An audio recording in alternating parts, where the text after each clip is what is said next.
Hi friends, இன்றைக்கி மொறு உருளைக்கிழங்கு சிப்ஸ் எப்படி செய்யுதுன்னு பார்க்கலாம். உருளைக்கிழங்கை மண் இல்லாத க்ளீன் பண்ணி எடுத்து ரவுண்டாக சீவிக்கணும்.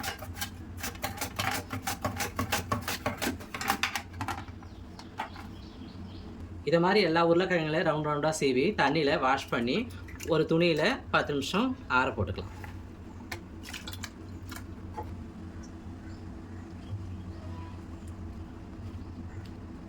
தண்ணிலாம் இல்லாமல் ஓரளவுக்கு நல்லா காஞ்சிடுச்சு. போதுமான அளவுக்கு எண்ணெய் வச்சு மொறு பொரிச்சிக்கலாம்.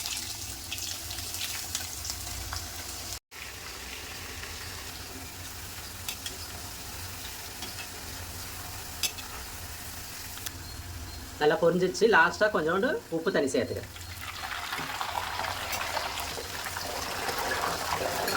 கொஞ்சம் கருவேப்பிலை சேர்த்துக்கிறேன்.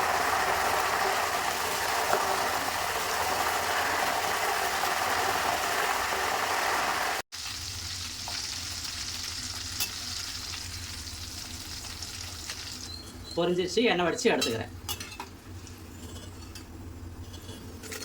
இதை மாதிரி எல்லாத்தையும் பொரித்து எடுத்துக்கணும். தனி மிளகாத்தூள் கொஞ்சம் சேர்த்துக்கலாம்.